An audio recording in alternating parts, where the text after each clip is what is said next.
It's so insane. Like, Americans, we do not understand this feeling. We will never understand this feeling. And Donald Trump is over here making threats like he's going to assassinate every single person. Like they're just going to drop a nuke on Tehran or something. It's so psychotic. Something that Donald Trump might be saying simply because he thinks it gives him an upper hand in this negotiations process is ultimately so consequential for millions of people. It's terrifying.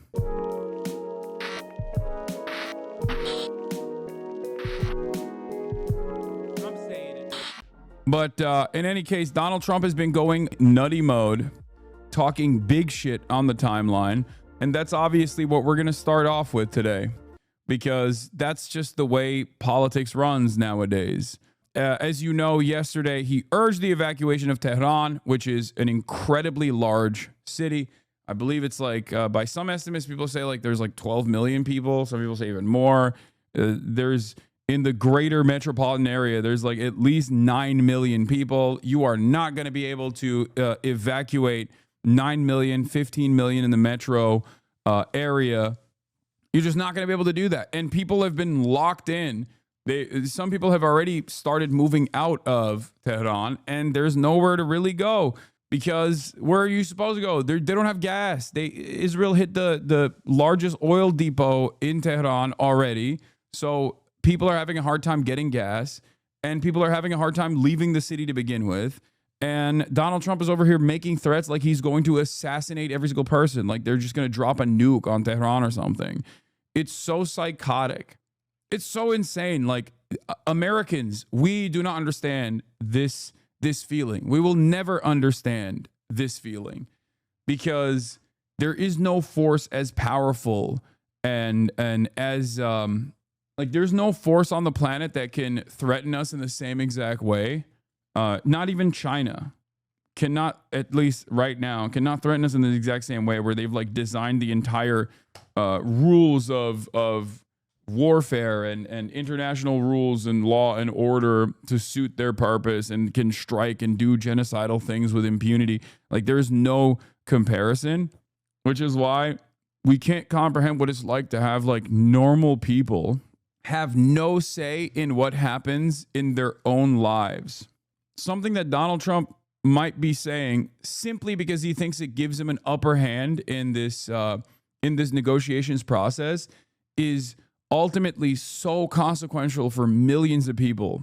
It's terrifying. I hope you guys can maybe close your eyes for a brief moment and recognize the humanity of the Iranian people, and recognize how devastating this kind of statement is, without simply talking about how big, bold, and brave and beautiful our big, beautiful president is. Because like a lot of Americans are so callous in their indifference to dignity, to the dignity of human life, when it's overseas, when it's supposedly a civilian population of a foreign adversary, you know?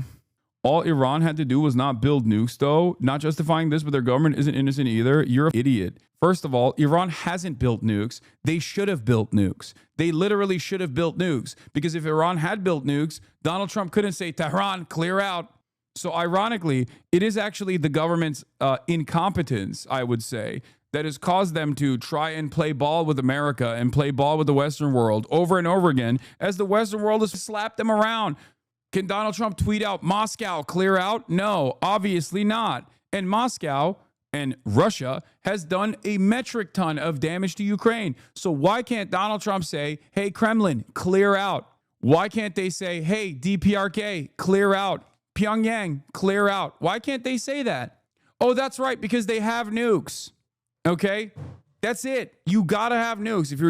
If you want to have sovereignty outside of the sphere of NATO influence, outside of the sphere, the protective banner of the West. And by the way, ironically, when you are in the NATO protective banner, you don't have any sovereignty. Look at Turkey.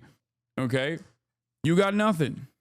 So yeah, it actually is an issue for Iran that they don't have nukes. They should have. They should have. If they did, the region would be more stable. Yeah, they have no nukes. They've been 3 years away for 35 years because they're not building them. Anyone who's buying this narrative is either politically illiterate or one of the new age conservative Zoomers too young to know the history. I know. Iran has been 3 seconds to midnight on the nuke stuff for the past 35 years, chatters. If they wanted to make them, they could have. You think the DPRK you think that the Democratic People's Republic of Korea were able to literally withstand a famine in the process, like one of the most devastating famines of all time, and then at the same time develop a nuclear program and engage in the enrichment of uranium before Iran could? Do you know how connected Iran is to the rest of the world as opposed to the DPRK? Do you know how, Iran has colleges, academics, people that actually, regardless of the government being treated as a foreign adversary, people, free travel all around the world, espionage capabilities. If Iran wanted to make nukes, they would have made them by now. And honestly, they probably should have made them by now. I think a lot of people are maybe too young or too oblivious to the reality of how this like nuclear proliferation conversation has gone on. When a country, I joke, there's the Hasanabi doctrine, but it's a joke, but it's also real, okay? What do I always say? For nation building, the Hasanabi doctrine for nation building, we joke, we've presented as a meme, but like it's real, right? Rule number 1, get nukes. Rule number 2, never give up the nukes. Rule number 3, if Western powers claim you have nukes, drop everything and get nukes immediately. Because once they say you have nukes, even if you don't have them, if you don't ever get them, that means they're just going to destroy you. Ukraine is a great example of a country that gave up its nukes. Look at what's going on with Ukraine. Libya is a country that cast aside any sort of like ambition for nuclear proliferation, and America still claimed that they had nukes, and they didn't. And look at Libya now. Iraq, WMDs. Oh, they have yellow cake, enriched uranium, WMDs. We have to go in and we have to check it out. Iraq didn't have nukes. I say this as someone who was an advocate for denuclearization universally. I mean, nuclear power as an energy grid is fine. You guys have bullied me too much, and that's okay. I'm on board with nuclear power plants. But as far as like nuclear weapons goes, I'm anti-nuke. Okay, I think no one should have nukes. But as long as nuclear proliferation continues, and the West basically bullies every country that doesn't have nukes without any sort of scrutiny, without any sort of pushback whatsoever, you need nukes. All right, let's get to the State Department press briefing real quick.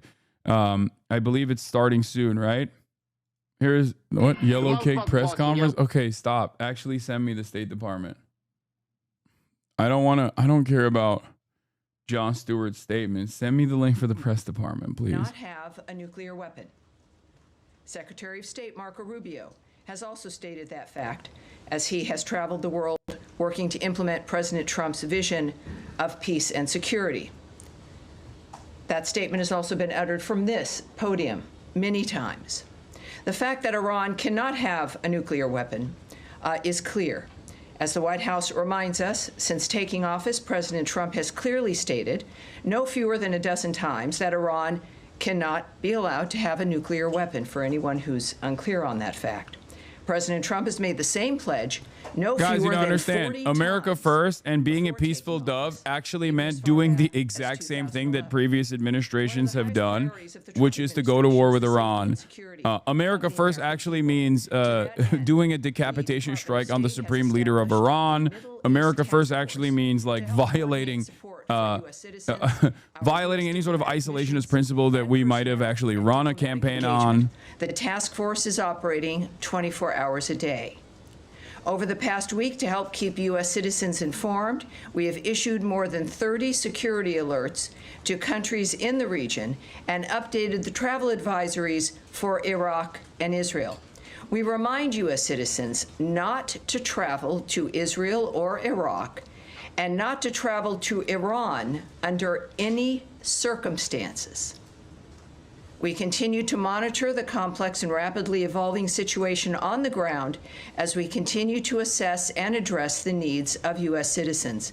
We urge all U.S. citizens to regularly visit travel.state.gov for the latest travel advisories and security updates, and to enroll in the Smart Traveler Enrollment Program, also known as STEP, to receive timely alerts and guidance from the State Department. For Americans needing assistance, and there we have a bit of the website there for you, call +1 202 501 4444. That number again is +1 202 501 4444. If you're on that website, you can also click on that red box. It will take you to a page where you can search for the embassy of your interest, where you are, where you would like to connect to be able to get help from the embassy in the country where you are. Yeah, unless you're in Israel, in which case the Israeli government doesn't want you to. U.S. Embassy. Yeah, I know Trump leaked Mike Huckabee's text message. I read this morning. What an insane screenshot. I didn't even know you could screenshot something this long. I don't know how Trump screenshotted this. A rapidly evolving dynamic, but to conclude the topper here today, I want to recognize the State Department and other U.S. government teams around the world working under threat on behalf of the American people, particularly those in Israel and Ukraine, who spent another night sheltering in bunkers as they came under attack. Our priority is the safety of Americans overseas and here at home. It is the priority of Secretary Marco Rubio. It is the priority of everyone who works in this building, and the thousands of American citizens who work anonymously and whom you will never see, who are working in embassies and consulates around the world and working with those local nations to be there for American citizens and to help facilitate American diplomacy. Our priority is the safety of Americans, yes, here at home, but also overseas. We thank all of those working on behalf of the American people, all of you watching from home and from around the world. We thank you, and for everyone around the nation, we know and honor your work as we begin another briefing here, ready to take your questions. All right. Yes, sir. Here we go. Yes, hi. By the way, notice how the State Department press briefings are damn near identical in their response to the previous State Department, regardless of how different things are. It's going to help Americans potentially leave the Okay. region. My goats are there. Repatriated, or it is Goat. depending on the countries that they're in. I guess And, Prem any is more Prem detail not you can there? get I on don't see him. Right. Well, I guess they revoked Zeteo's press credentials. This is live, yeah. There is always things that I can't say to you. And yet we have a long back and forth. Sometimes we have a little bit of a debate. I won't engage in that today. My responses will be perhaps a bit quicker than usual, and I'll be moving around more quickly to reach as many of you as I can. There will be less that I can answer for you because of the circumstances that we're dealing with around the world. So it is, just want you to know, it's not personal, but we're working on certain things, like the task force as an example.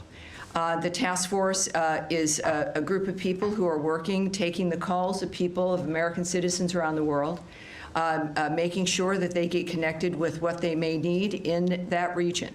I won't go into the details of all that the task forces do, of course, but it's about information, making sure people here at the State Department and people that we get the information we need, but also people around the world, American citizens, get directed to the information that they may need as well. So I'll leave it at that, but this is something that the State Department does when there's a situation that requires it, and this is one of those times. Tammy, I'm sorry. Could I just ask Sure, about the Matt, phone sure, number? of course. The phone number that you get, if you call that number, which I can do right now, who do you get? You get an individual who is Task force, or? no, you don't get the task force. That phone number is a general phone number. The task force is busy, but it is a separate unit that is established to take the calls to assist American citizens who call to the embassies. Particularly, you're going to be referred to embassies who can help you get what it is you need. So good question. Thank you, sir. All right. Yes, Andrea. Just a quick question. There's some specific consular needs. One in particular that I'm aware of, and there may be more than one, is an American citizen in Iran, where there is no embassy, no consulate. Would that be of the Swiss protectorate? Would there be other options?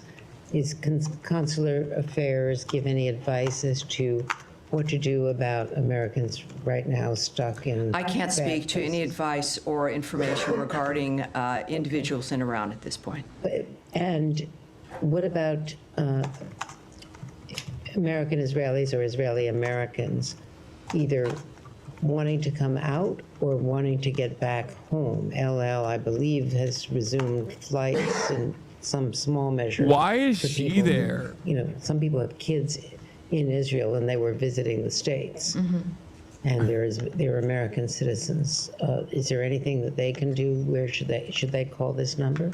Well, obviously, if you know, and we encourage every American, when you travel, is to contact your local embassy. or consulate, let them Andrea know Mitchell's you're there. is like Make sure a you know where super they are, high-level have those CNN numbers, commentator and that's what I would recommend, no who matter where you're traveling, but certainly in the Middle normally East, would is not know play where those, the function entities of are. No, a national security reporter, like a State Department reporter. But MSNBC. Sorry, MSNBC. So this is like, they don't send people like her normally to State Department briefings. It is quite bizarre that she's there. Yeah, she's married to Alan Greenspan. Like, this is like a super OG, longtime reporter, solid track record. I wouldn't say solid track record, but like, when you're a reporter and you get to the point of high level commentator, you don't actually sit through these press briefings. Okay, it's like, is Jake Tapper there? No. Do you understand what I mean? It's like sending Jake Tapper there. Someone said solid. Oh, she stepped down from anchor chair on MSNBC and is now a correspondent for NBC. She got demoted. Well, I'm certainly not going to characterize what President Trump says or tweets. Yeah, she's for that. also, unsurprisingly, very pro-Israel. It's like sending Wolf Blitzer. Yeah. So like all these guys obviously at a certain point were, loyal little soldiers in the media that did like their quote unquote journalism. They did their reporting only to get elevated to the highest status. The highest status in the media is like when you become like a New York Times op-ed writer, or when you become, or when you basically become a commentator, like with your own show, with your name associated with it. Worked to stop peacefully through diplomacy. That has been his commitment. And he wants these things, as he said about a number of situations, not for a month or 6 months, but durable ends to this nature of forever wars. And that has been his posture, and that's his posture now. Okay, I have an easier follow-up. Yes, ma'am. How many people... I'll take a hard one, too. I'd say. How many people so far have contacted U.S. missions in Israel or elsewhere, American citizens? I'm losing my mind. Stop asking about American citizens being allowed to leave Israel. Oh my God. That is, sure, it's relevant, but it's the least relevant part of this. Please ask about what the administration is planning to do. Please In that prod regard. some Yes, questions. Why are tankers moving into the region? Why are there bombers in the region? Does Donald Trump need congressional authorization? We know the answer, but at least it's important to have it on the record. I know that our commitment is to the safety and security of Americans around the world. All right? Yes, sir. Yes, sir. Go ahead. Tammy, would the U.S. government like to see a regime change in Iran? First of all, I'm certainly not going to remotely address that. It would require me to speculate or speak on behalf of the president, which I will not do. What we've seen, though, is clear, is months and repeated statements that all he wants is a peaceful world. His activity and the nature of the action. Yes, the answer is yes. The answer is yes. Everybody knows this. Israel wants regime change. America wants regime change. They want it. The point is, will they try to get it by doing a decapitation strike? Who will they actually try to put in the position of power? Will a decapitation strike be successful? Okay. All right. I'm cutting this. This briefing is so stupid. Okay, these press briefings are always bad. They are not designed to give you actual information. They're designed for the State Department to lie. And I just wanted to show you how the similarities are between like the previous one with, you know, Matt Miller, who now considers what Israel's doing as war crimes or whatever, as opposed to what is going on currently. Yap Miller. Trump's desire to handle the escalating conflict in the Middle East diplomatically is waning. Officials familiar with the ongoing discussions tell CNN Trump is growing increasingly warm to using U.S. military assets to strike Iranian nuclear facilities. This is basically the same holding position, the holding pattern that we've been in. As I said yesterday, and I will keep repeating over and over again, the situation is basically identical to Iraq. Okay, it is identical to Iraq. We are at the precipice of a fake reason, fake justification, WMDs, fake pretext to go and wage war in an even larger country with an even more powerful military in mountainous territory that is basically designed geographically to be like a natural castle that will be incredibly costly in terms of human life and human casualties in Iran, first and foremost, and then also for American troops as well. This is Iraq War 2.0 coming from the guys who claimed that they were anti-neocon, coming from the administration that successfully ran and won, positioning themselves as antagonistic to the Iraq War. But this time it's different. That's where we're at. Now, I don't know if they will continue along with this ambition or if they're just simply doing like the Trump madman doctrine, which has happened in the past. As well with like Qasem Soleimani's assassination, for example. Trump does something absolutely insane that under normal conditions would be considered a severe violation of another country's sovereignty. But then there is not much response from said country, this time Iran again. And then they get back to the bargaining table or whatever. And the only reason why this has worked so far is because of the unimaginable power that America has in the region, unimaginable power it has in terms of like doing damage to the civilian population, and the lack of appetite from countries like Iran to kill their whole population, like throw their population in the field of fire under American munitions. That is the only thing that has stopped. Iran's restraint is the only thing that has stopped World War III from unfolding, and it's not because of the brilliant calculations of Donald Trump. It's almost identical to like the way that Kissinger operated, bullying all of these other smaller countries and just like brutalizing them over and over again, pummeling them, doing a ton of war crimes in Asia, knowing full well that there was no retaliation that America would ever meet. The only major difference between what's unfolding right now and 2003, however, is that there is one, no 9/11 component.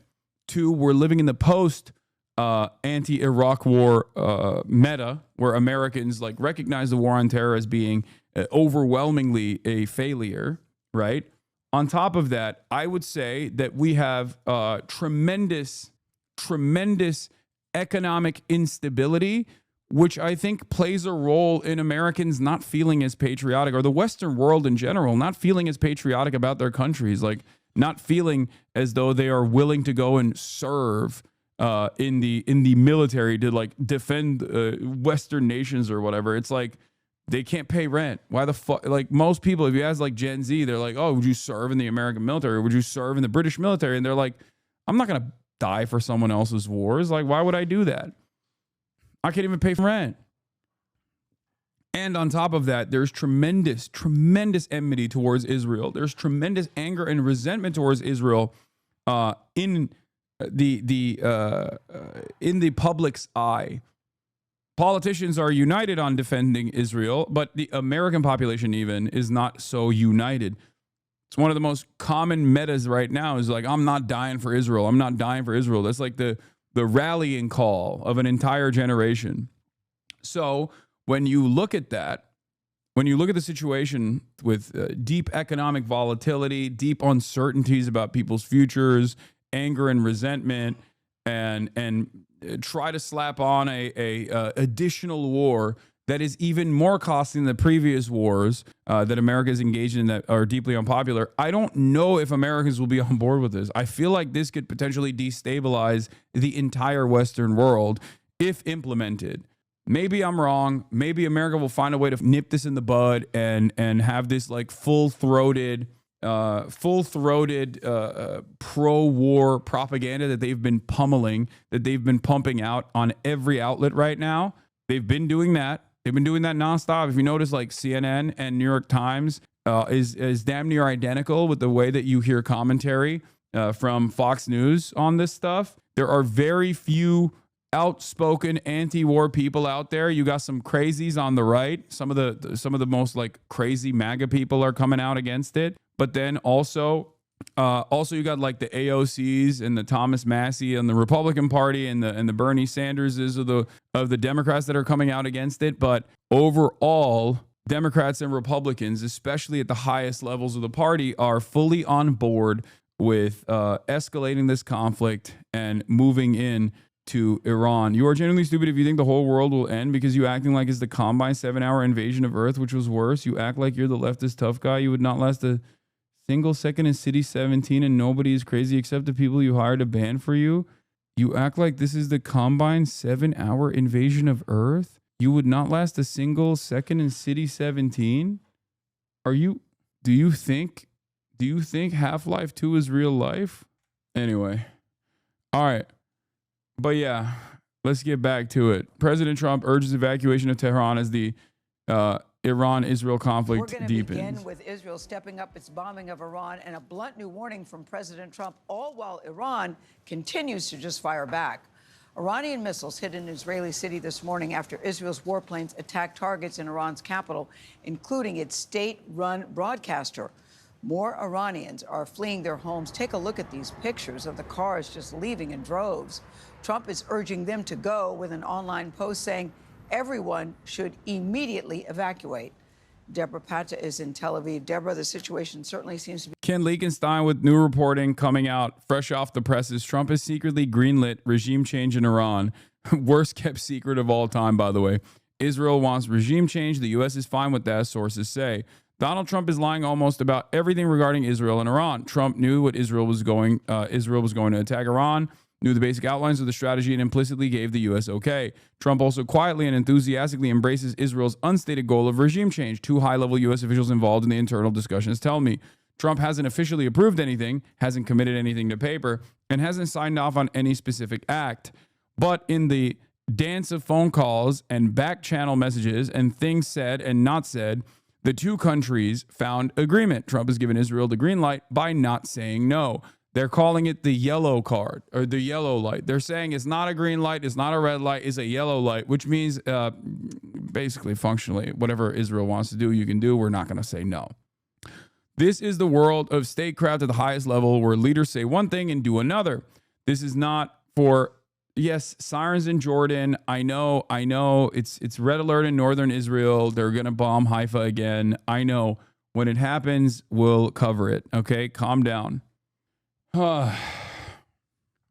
This is not only for deniability's sake or to intentionally mislead. This is not only for deniability's sake or to intentionally mislead the public. It's just the way of the world that includes a set of rules and workarounds that allow leaders to never be frank. There are massive risks involved in Israel's campaign and in America's implicit support, but in the ways of national security, we just don't get to discuss them. It all started during the Biden administration. The 2 knowledgeable insiders tell me when Israel first pitched America on the campaign playing out now, fearing escalation and things spinning out of control, fearing the United States getting dragged in, fearing Iranian civilian deaths, Biden vetoed Israel's plan that is under the table and off the record in the shadow world of deniable diplomacy. Washington's lack of assent meant that direct action to operate outside the context of Hamas were off the table. Instead, Israel in 2024 carried out a spate of assassinations of extremely high-level adversaries. First, Israel killed Hamas leader Ismail Haniyeh in Tehran. Then they bombed an Iranian embassy building in Damascus, killing high-ranking Iranian generals. For the record, all of these things that happened under the watchful gaze of the Biden administration was directly a violation of numerous red lines, and it was reliant on a hopeful Iranian restraint that actually did exist, restraint paired up with Iranian naivete, I would say, And the Biden veto wasn't necessarily a veto in terms of like, oh, too many civilians are going to die, as Ken is reporting here from these official sources, anonymous sources. But it's more so now is not the right time. Now that actually the axis of resistance has been entirely gutted, and there is very few striking capabilities that can come from all of the fronts, with the exception of Yemen, basically. Now that Syria is toppled and Hezbollah is decapitated, and even like all of the IRGC troop positions in Iraq have been compromised, it is much more difficult for Iran to create an air of deterrence and restraint around Israel. Okay? Now is a better opportunity for Israel to strike Iran, which is why they're doing it, which is why they're doing it right now, as opposed to under the Biden administration. Nobody expected these operations to be as successful as they were, which emboldened Israel. On April 1st, 2024, Iran attacked Israel in a massive and unprecedented missile and drone strike. Quietly, the U.S. military helped defend its number one ally. The Arab states looked the other way. The Iranian attack was largely thwarted, which sources tell me came as a surprise to the U.S. government and further emboldened Israel. Even so, Joe Biden didn't want a broader war and the risk it entails, so we kicked the can down the road to Donald Trump. None of this, of course, began in 2024. Iran and Israel have engaged in a tit-for-tat shadow war for years, with Iran arming Hamas and other Israeli adversaries. This culminated in Hamas's October 7 attack, a traumatic event that could not have taken place without Iran's longstanding support and funding. That shadow war is what's at the background of all of this, not Iran's nuclear capabilities, the hobby horse of a Washington unwilling to deal with the reality of decades-long war, and the absence of our own policy for finding peace with Iran. Yes, the Iranian administration, the Iranian government, whether they were secular or fundamentalists, it does not matter. As long as the Iranian government is outside of the sphere of American and Israeli control, they will always be a threat. And the American government will always find a way to say, these guys are our adversaries, they're terrorists, they're bad, they're wrong. It doesn't matter. Because the ultimate goal here is the destabilization of Iran and exchanging leadership of Iran away from an administration that won't play ball with America or is not a willing participant in America's grand design for the region, to one that is directly controlled as a puppet state in the hands of the United States of America. That is the ultimate goal here. And the WMDs is basically the same. The nukes are the repackaged WMD shit. Just as intervention in Iraq both was fantastic for our material interest, oil, all that stuff, but that destabilization and regime change in Iraq and keeping Iraq as a completely destabilized region that bred incredible militancy in the form of ISIS and numerous other groups was better overall for Israel's position of dominance in the region. It is not an accident that every single country that is not firmly within the sphere of American and Israeli control and influence has been thwarted. Okay? The ultimate goal here isn't even Iran. The ultimate goal here is China. For America's interest, like in the region, Iran is basically the final big bad that won't let them allow, that threatens their overall full-blown control over the region. But the real reason why they want to completely control the region is because they want to have complete control. They want to have complete control over the energy production, or at least almost complete control over the energy production, and use that as a incredibly powerful weapon against China. Okay? That's it. The president has made it clear that Iran cannot have uranium enrichment, Vice President Vance said today. And he said repeatedly that this would happen one of two ways, the easy way or the other way. This is about the Strait of Hormuz, right? They could theoretically block it for countries like China. Yes, the Strait of Hormuz, where the overwhelming majority of oil tankers pass through. It is where the economic engine of the planet, the fuel supply of the entire planet basically goes through. And it's not just the Strait of Hormuz. It also is just like oil production in general. If you destabilize Iran, or put a puppet leadership in charge of Iran and turn Iran into like Egypt, for example, a servile state, then all of a sudden, a ginormous country that is aligned with China goes away. It's no longer a threat. You have complete control over the region. You have complete control over all of the oil that comes out of the region, and you can just shut it off. You can shut it off from going to China. Couldn't China just get oil from Venezuela? Additional complications, much further away, not as easily refined as like Saudi oil even. And ultimately, it's like that's the other reason why America wants to also destroy Venezuela as well. Goat questioner at the moment. Who isn't, no matter what the dynamic. The IDF has said a particular incident is under review, and that is helpful. And we'll see what their review comes up with.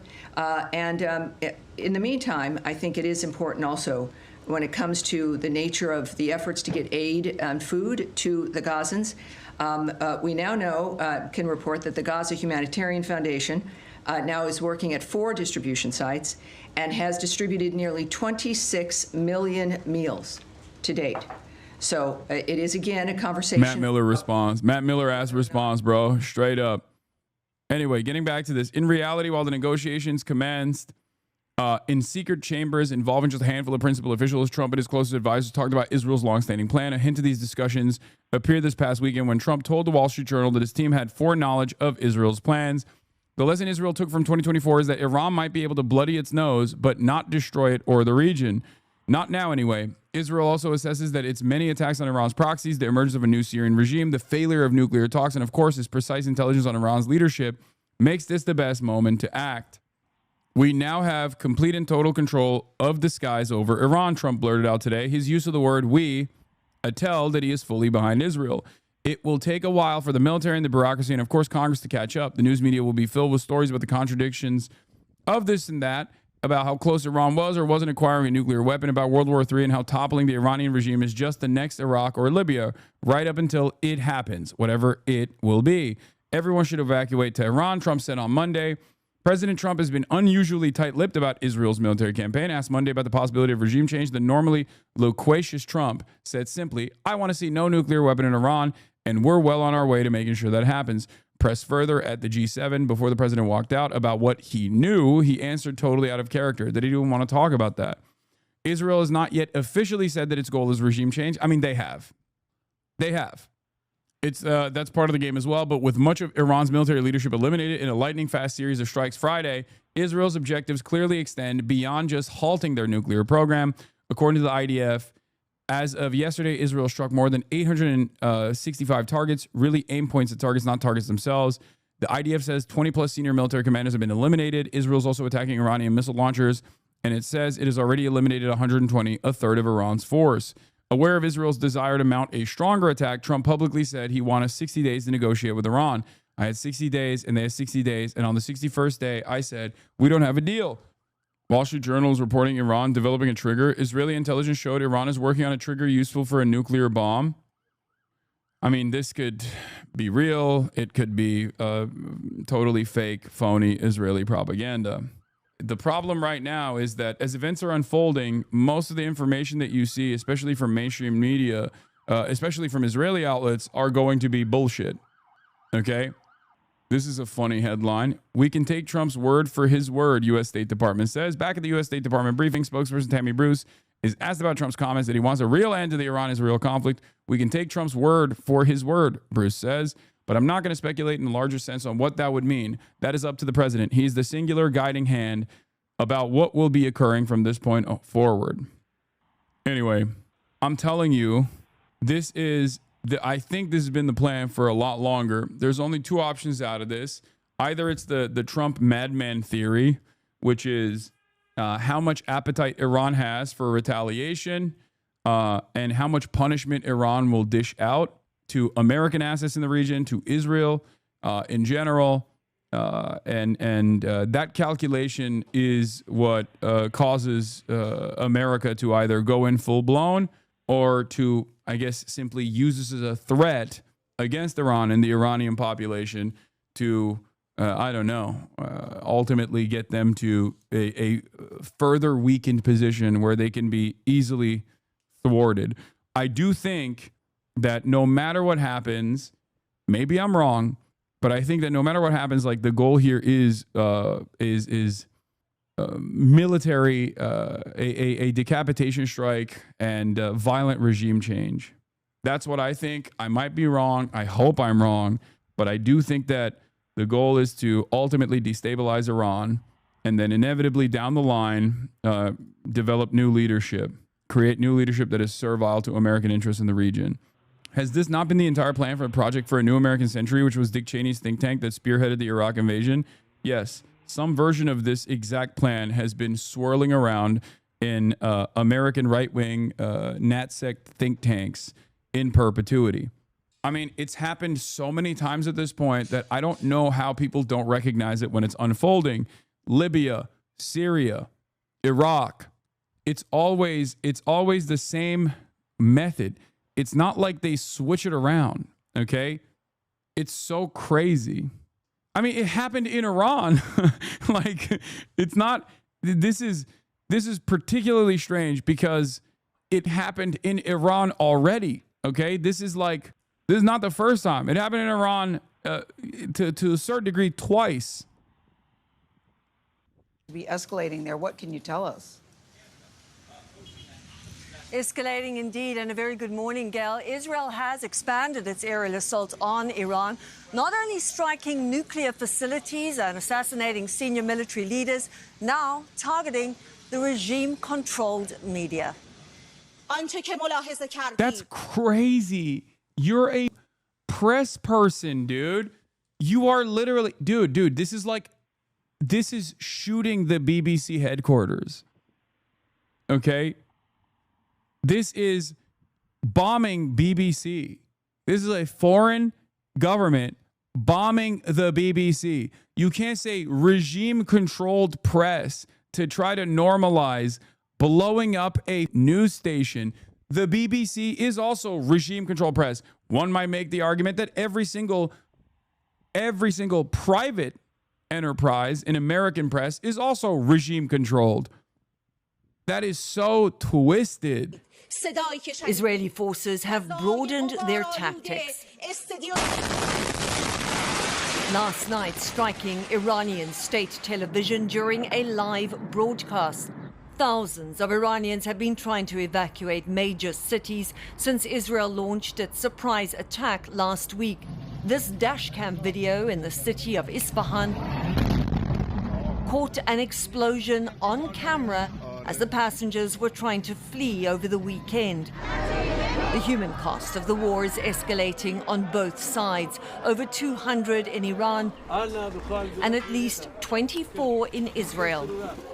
This morning, Israel's air defense system fought off a barrage of at least 30 missiles from Iran. Israeli-American Lihi Greiner was with her husband and 3 children.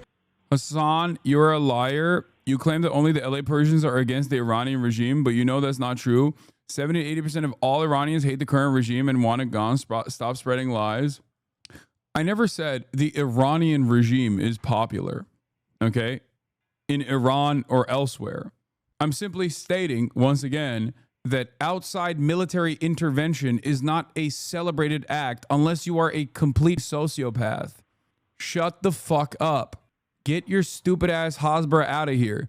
Do you know how many people I know personally that have family members who are against the Islamic Republic and are now collectively saying, okay, well, there's a far greater evil here. American and Israeli intervention, military intervention. No one who is living under the rocket fire is going to go, well, at least this rocket fire is for a higher purpose. I know I'm going to die. I know my home has exploded, but at least it's for a higher purpose. We will be able to dismantle the Ayatollah's treacherous nature. It's idiotic. So dumb. New report from the Center of Media Monitoring, a year-long analysis of BBC's coverage of Israel's war in Gaza reveals a pattern of bias, double standards, and silencing of Palestinian voices. Despite 38 more Palestinian deaths, Israeli fatalities received 33 times more coverage per month. The least surprising information of all time. Anyway, let's continue. Hiding in their safe room at the time. It was the biggest boom ever. Even our safe room was shaking. Shattered glass was strewn across her apartment. Because we are not IRI. It's good if Israel hits Iran, because then it's gonna diminish the power of IRI. We are not them. Let them attack the embassy. Like, let's go. Like, they're cheering for Israel and America to start bombing them. How much of a cuckold you have to be like, oh, please, America, bomb us. I would love you to bomb us, because that really worked out for any other country that was bombed by US. Shut the up, retards! No, you guys don't understand. This guy is clearly an asset. He doesn't know what he's saying. No, I have it on good authority that every Persian in Tehran is saying, please bomb us. Please, I am Iranian. I am Persian. Please bomb us. Please, Israel, please bomb us. That's what they're saying, right? Stupid ass, dumbass, moronic donkeys in the chat. That's not what I said. Holy shit, man. Oh my god. These are the people who are cheering for Israel. All right? That's not what I said. Yeah, no, you simply act as though I'm making an argument that the Islamic Republic is very popular. The government is very popular in Iran. I've never said that. Okay? In the hopes that other people that read your stupid ass comment will think the implication there is that, like, it's actually valid to bomb Iran because you're a moron. Okay? I didn't say this is good, but don't say it's only Persians in LA.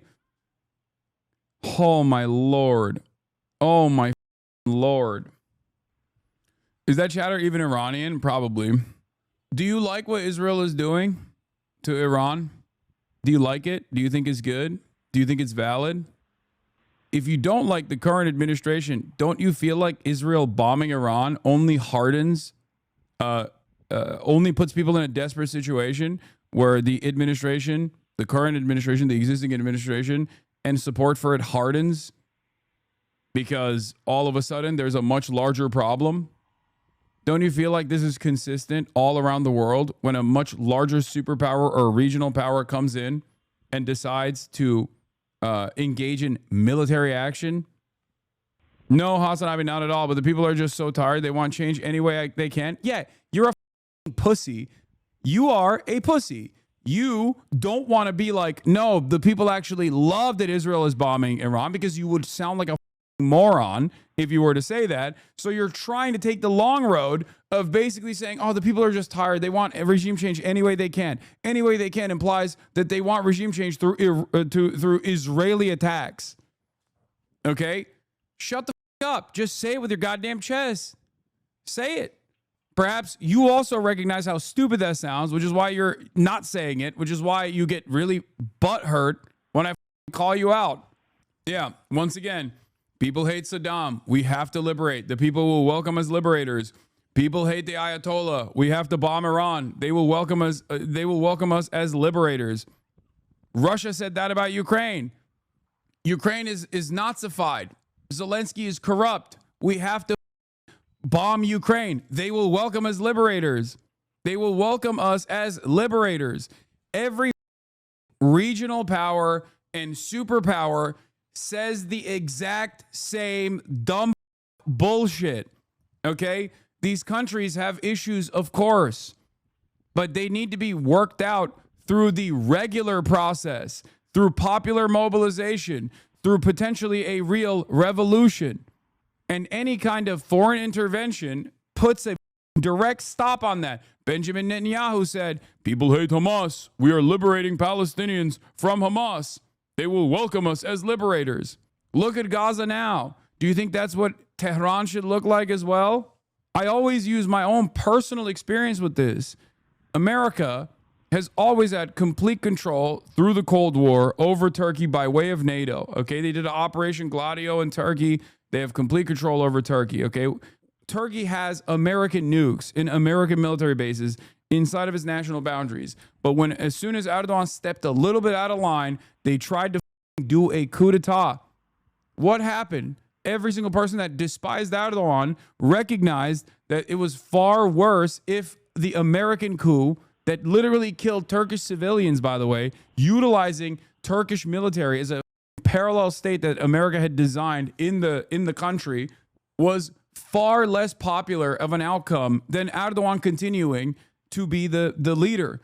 Erdogan developed so much popularity that he was able to actually, one, implement martial law in the country for an extended period of time, claim that every single one of his political opposition and his enemies are actually Fethullah Gulen, a CIA asset, the one that America used, the cleric that used to live in the Poconos before he died. Some of them were literally Fethullah assets, but a lot of people weren't. They just simply claimed, oh, you're Fethullah Gulen, you're a Gulenist, and arrest all opposition. And then also on top of that, he was able to put together a referendum to change the constitution of the country from a parliamentary structure to a presidential one, basically solidifying his permanent power. Unnecessary Turkey tangent. It's not unnecessary, you dumb. The reason why I'm talking about this is because it's identical. It's always the same. I despise Erdogan. But foreign intervention, especially American foreign intervention, unironically causes people's positions to harden behind the only entity that is at a defensive posture. Do you understand? So if you want real democratic regime change in Iran, then tell America to stay the out of Iran. That is the only way. Color revolutions do not work. Half Iranian here. I'm so sick of these diaspora Iranians wishing America to glass their own country so they can vacation back without wearing a hijab. It's not about liberation. The goal is to balkanize it and Iran will cease to exist. Exactly. How frustrating. Regime change was not the primary goal. What? Have issues. They murder women for not dressing correctly, you libtard. America has issues. Iran is. Regime change was not the primary goal. The primary goal was removing their ability to create nukes. Why are you framing it like this was the reason for the initial strike? Because regime change is the ultimate goal, you dumb. And it's not even just regime change. It's to get Iran to play ball with American interests. It's to turn Iran. If the Islamic Republic was as servile to the interests of America and as subservient as like the Gulf states were, perhaps these kinds of issues would not be happening. They could be literally chopping hands or killing women for not wearing a hijab all day, every day. And America would never even bat an eye at that. There's evidence for this already. There are other Gulf states where they do a ton of horrifying violence to political dissidents, and America never ever criticized them. I wonder why. This has nothing to do with like the repressive structures of domestic governance of fundamentalist countries, you moron. As an Iranian, even my mother, who's super against the regime, speaks out against them, is upset with Israel and America. Same with my family in Tehran. Exactly. Of course. The current Islamic Republic was literally designed as a direct consequence of the anger and popular mobilization that took place because of the previous coup that took place with American intervention. They put the Shah in charge. He was ruthless. He was a ruthless monarch and an autocrat, and he was destroying the population. And it was so frustrating that there was popular mobilization against it. And the only guys that were seen as like the uncorruptible anti-Western forces were ironically the what became the Ayatollah, okay? The Islamist forces. You think Iranians don't recognize that? Anyway, I don't even know why I'm responding to this guy. He doesn't know anything. Regime change is not the primary goal. Yeah, okay, dude. Oops, that just seemingly happened. Like initially, the revolution The Iranian Revolution was popular mobilization of all different political dissidents in the country, including leftist mobilization in the country as well. What came after that was actually an issue of consequence, because in order to basically in order to solidify and centralize support around the Ayatollah, the Islamic Republic basically destroyed any kind of leftist mobilization that actually helped them thwart the Shah. They turned around and implemented similar policies of brutality towards their own allies that helped them, win power. That's where a lot of this resentment and frustration towards the current regime comes from inside of Iran. Iran almost had an internal regime change over the hijab protests in 2022. Like, Jesus, Iran is one step away from the government collapsing due to public pressure. Doing this just reinforces support for the government is stupid. The Ayatollah was propped up too, though. There was real communist mobilization during the revolution, and the Ayatollah used them and then executed all of them. My aunt was a member and got away from the raids that rounded up the commies. Yeah. I agree with your statement about intervention undermining progress. Do you believe it applies to North Korea? I would go so far as to say that the current North Korean government takes advantage of the economic strangulation that the country experiences and keeps the country and its information as limited as possible in order to maintain its power. So yes, it would make it quite difficult to maintain a stranglehold on the population in the way that like the Kim dynasty has if they had complete connection to the outside world. I don't like Israel at all. They're committing a genocide, but you don't do enough to call out the Iranian regime, Hasan. You make them seem like the good guys a lot of time when they're not. They fund terrorist groups and kill their own people like it's nothing. They've been stealing money, destroying the country, then sending embezzled money to the U.S. and Canada for their kids living there. Their only goal is to oppress their own people and steal as much as possible. Brother, I don't know why we're playing this song and dance, okay? I don't know why. If you want to criticize the Islamic Republic, the largest criticism should be that they've been unimaginably restrained in an effort not to incur severe penalties for the Iranian civilian population. Remove the fatwa for developing a nuclear weapon now. Okay? Yeah. Do you think carpet bombing Tehran will actually solve this equation, will solve this problem? Because if the answer is no, then there is no reason for us to have this back and forth. It's the same. Dude, I don't know if it's the tendency of liberalism to be like, excuse me, why aren't you criticizing Hamas right now? As like the Palestinian population is getting slaughtered by Israel. It takes liberals 7 to 8 months of total societal collapse and annihilation to finally recognize, yeah, maybe actually I shouldn't be criticizing Hamas here. And maybe Israel is the larger evil here, the greater evil here. Maybe I shouldn't be criticizing the Islamic Republic in this moment. You know, maybe America and Israel are far more consequential and far worse for the Iranian population right now. Like, do you have to watch people from your country get slaughtered? How many people do you have to see die before you go, okay, maybe Israel is worse, my bad? Because inevitably, you are going to arrive at that conclusion. And the ones that don't basically become full tilt reactionaries. Why are you watching Jason clips when you're 40? My nephew, that's why. I watched one Jason clip in the morning. We've been doing Iran-Israel coverage for the past fucking hour and 30 minutes, and this guy's still operating on his Motorola phone. It's like, oh, got you. I'm not prepared for any terror. I'm not prepared. We don't want terror. Israelis don't want terror. We want okay, sure. peace. Iranian media is now reporting that they hit an Israeli military intelligence site. Almost in these stupid diaspora Iranians, they're subject to years of Western psyops, causing them to internalize Western colonial traits like white supremacy, anti-Arabism, as well as Islamophobia. I mean, there's that aspect of it, but I'm also very familiar with this. There's a lot of dude, it's the same shit with diaspora Cubans. They also salivate at the prospect of nuking Cuba, okay? This is how it works. You bring in reactionary elements and collaborators into the country, and then you cut a steady flow of propaganda so that you can justify the death and destruction or whatever suits your foreign policy goals and needs in that moment for whichever country we're talking about. I'm an anti-monarchist Saudi, and if Israel started bombing Saudi Arabia, I would suddenly be a hog for Saudi. I mean, don't worry, that's not going to happen anytime soon because Saudi Arabia is a very wonderful ally to America and Israel. In Herzliya this morning. There's been no official comment on that from Israel's Defense Force, although they have said military sites would. Just wanted to bring up an anecdote. My very normie friends are saying anti-Israel shit and are empathizing with Iran shit is changing. Yeah, it's actually pretty crazy. It's actually pretty crazy. Good evening. Like I thought that right now everyone would be salivating at the prospect of nuking Tehran, you know?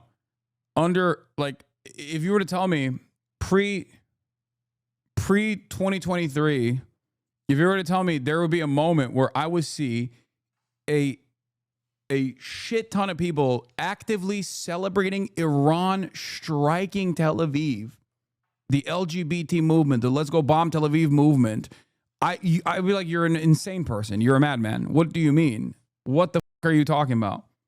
It's like a Luigi Mangione style change of attitude, you know? It's crazy. It's crazy to see. It's crazy to watch unfold. Start with breaking news, and in the last hour, Donald Trump has called for the unconditional surrender of Iran with a veiled threat for the country's supreme leader, saying they know his location but won't take him out, at least not for now. The president is convening his National Security Council after telling reporters he's looking for better than a ceasefire and wants a real end to the conflict between Iran and Israel. Looking at better than ceasefire. We're not looking for a ceasefire. I didn't say I was looking for a ceasefire. That was Emmanuel. Nice guy. See, he did the same thing. He did the same meme I did last night when you guys were like, Macron is saying that Trump is looking for a ceasefire. I was like, Macron who? Who's Macron? Macaron? Is that what you mean? And that's a delicious pastry. I love it. The cookie, I love it. Macaroni? Macaroni and cheese? Mac and cheese? See? Trump leaving G7 early was a good sign after tweeting an evacuation order to the people of Iran. Macron has said that Trump's early departure from the G7 summit in Canada is positive, given the objective to get a ceasefire. He said that Trump had told G7 leaders that there were discussions on obtaining a ceasefire between Israel and Iran. Trump literally refused to sign a de-escalation agreement at the G7. What the f is this little man talking about, bro? Macron is so desperate to be at the table. It's so funny. Get out of here. But he doesn't get it right too often. But we're looking for better than a ceasefire. That's just what you're looking to get into this war. You're not going to involve the U.S. in this conflict. Trump called him a publicity seeker. Publicity-seeking President Emmanuel Macron of France mistakenly said that I left the G7 summit in Canada to go back to D.C. to work on a ceasefire between Israel and Iran. Wrong! He has no idea why I'm on my way to Washington. But it certainly has nothing to do with a ceasefire, much bigger than that. Whether purposefully or not, Emmanuel always gets it wrong. Stay tuned. I told you. You're going to do anything more for Israel right now? Yeah, here.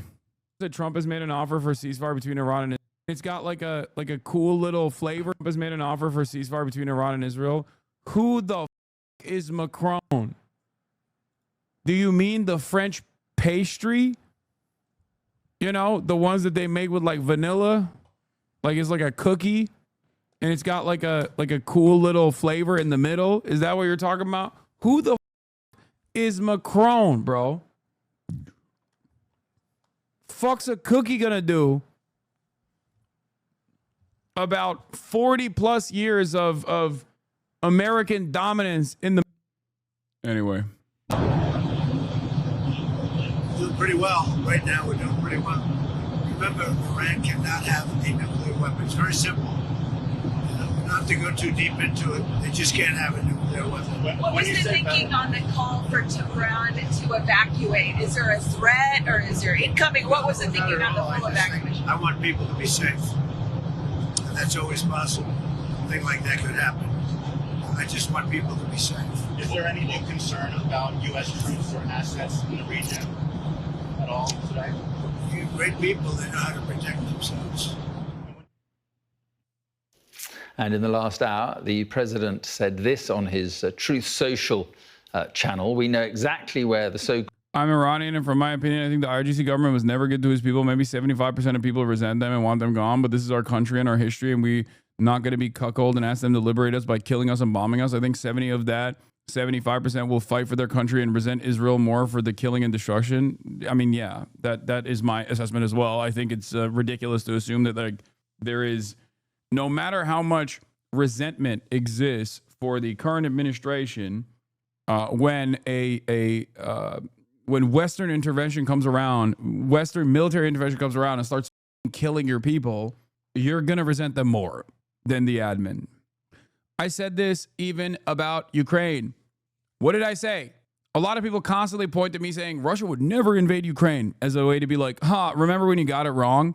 My analysis also featured a second part that people never talk about, which was that Ukraine is a nation designed around not being a part of Russia, okay? Its entire national project and its mythology is quite literally about not being Russian, okay? So as soon as Russia goes into denazify, the only thing that it will do, and I was 100% correct on this, is that every single person that previously fought against Nazi elements, for example, like the paramilitary groups that existed with football hooligans that were doing like security work, right? All of those, like the Azov battalion or whatever, they would then take up arms alongside them. They would see the most nationalist elements, the most militant elements as liberators. And that's precisely what has taken place.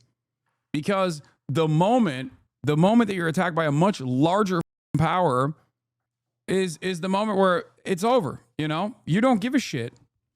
Same thing with Hamas. There's plenty of people in Gaza that don't like Hamas, but it doesn't matter because those are the only people that have arms right now that are fighting against the Israeli ethnic cleansing campaign. Okay? About Ukraine, you said Russia deserved Crimea. Then you said Poles under guns and threat of violence under a fascist regime. No, none of the things that you just mentioned are correct. Joke, I love you. Don't forget to do the ad break. I like that every single thing that you said here is just completely incorrect. I did not say any of those things. You just watched clips. And you took your nose from a dude who made shit up about my position. Called Supreme Leader is hiding. He is an easy target, but is safe there. We're not going to take him out. Kill, exclamation mark in brackets, at least not for now. But we don't want missiles shot at civilians or American soldiers. Our patience is wearing thin. Yes, this is my... I just did another post, he said, morning. Unconditional surrender. Well, our US correspondent, Mark Stone, is in Washington. Well, Mark, obviously...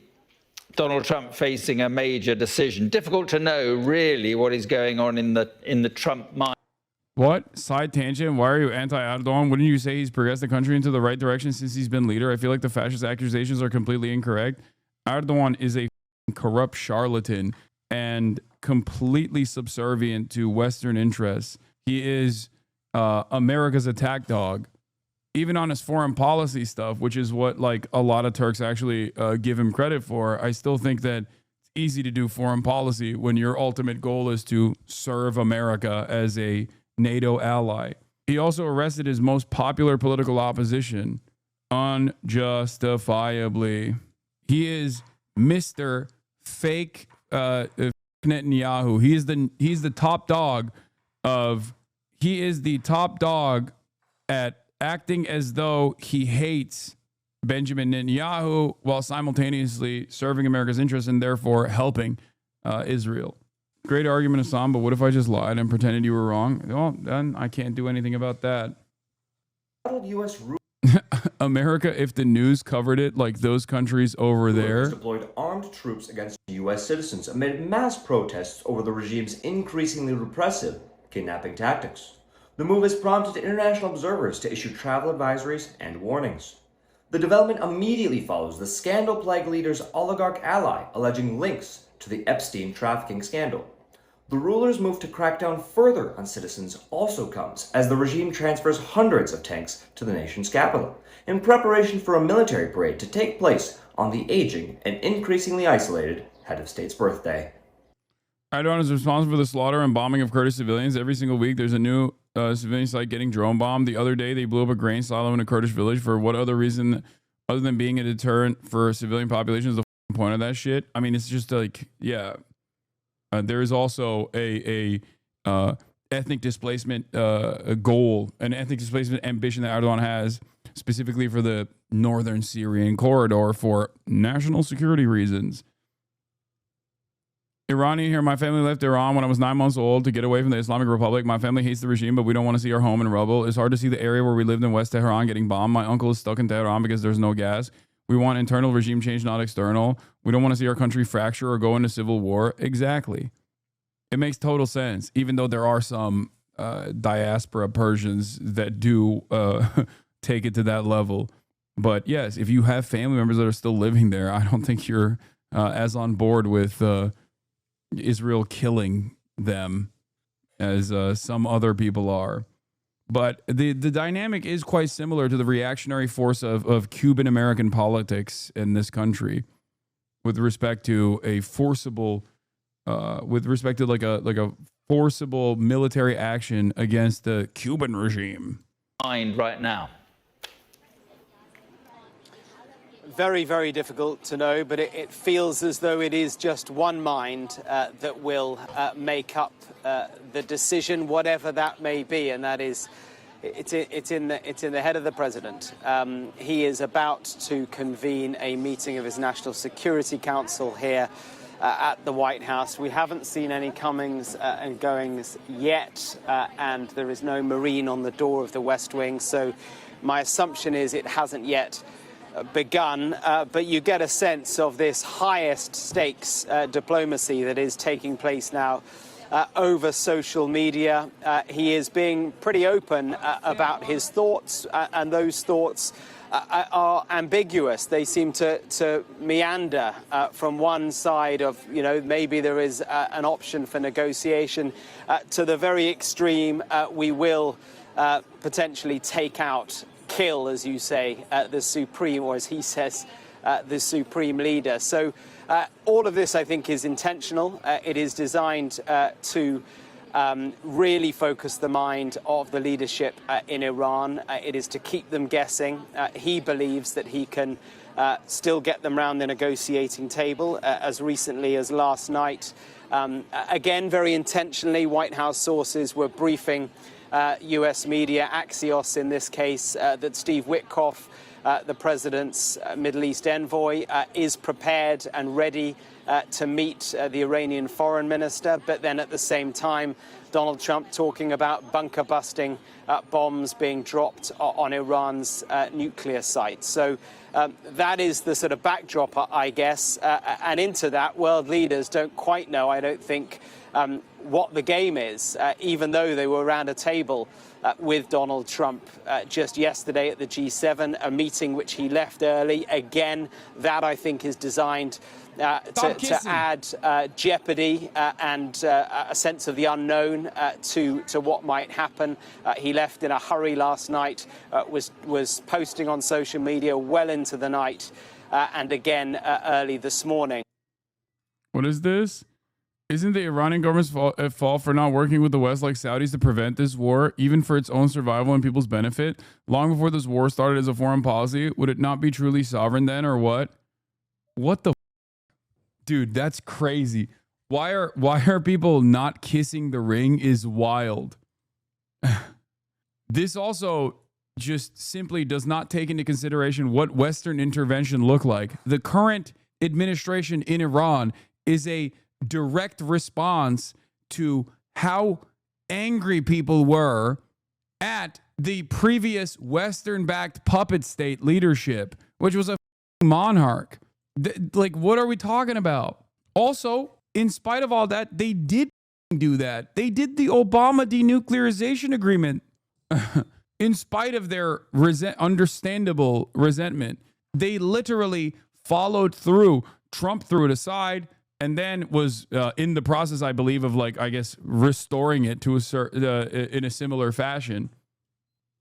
So far, Israel has launched. Ayatollah Khamenei could fix this with 3 words: Trump Tower Tehran. Yeah, true. Hundreds of ballistic missiles into Iran, striking 35 critical sites during Operation Rising Lion. Now, new reports out today indicate there is damage to the infamous underground nuclear facility in Natanz. The former Israeli ambassador to the United States, Michael Oren, joins us shortly from Tel Aviv, and Fox team coverage is ready. Mark Meredith will have live reaction from the White House. We start, though, with our senior correspondent, Mike Tobany, is live in Tel Aviv. Selçuk Bayraktar, Leonardo ile güçlerimizi birleştirecek kulduğumuz LBA Systems hayırlı olmasını istiyorum. Wishing the very best for LBA Systems joint venture with Leonardo. Turkish chatter says, "Did you see this?" Wait, is this where you find out, Turkish chatter, that Bayraktars actually used to get components from Israel directly? And I don't even know if they still do, but they might. Is that? Are you a tanky? I have to pee. I'll be back. Are you a tanky? Are you a tanky? Are you a tanky? What many people don't realize is that doing an agreement with the other side, reneging on it, moving the goalposts, and then blaming the other side has been the foreign policy playbook of both the U.S. and Israel for decades. Yes. And they always get away with it. They get away with it because no one turns around and says, like, no one ever calls into question. Erdoğan'ın damadı bu. Hayır be abi, millet inanmıyor. Bayraktar bu adam bu şirket İsrail'e parça mı ne yolluyor? Evet, İsrail parçaları da Bayraktar'ın aslında bir parçasında yani. Bayraktar İsrail parçaları da kullanıyor. Hayır ama millet inanmıyor, AKP'liler. Evet, salaklar. Tamam işte. Onlar Erdoğan'ın da İsrail'e yaptığı yardımları görmek istemiyorlar bence. Turks hate Israel and they hate America. But it's really funny because Erdoğan, in his theatrics, is always positioning himself as like anti-America and anti-Israel, especially anti-Israel. And yet he plays such an important role in maintaining America's strategic interests in the region. And Turks have no idea. They're so oblivious to this. They literally go, oh, that's my goat. Erdo goat. Reis. He's doing it. He's doing it. Reis. Before October 7th, secular Turks definitely did not hate Israel. Well, some secular Turks didn't. Okay? Oh, we know you hate America, Lamau. I mean, I live here. I remember because they yelled at me. They yelled at me nonstop. I remember.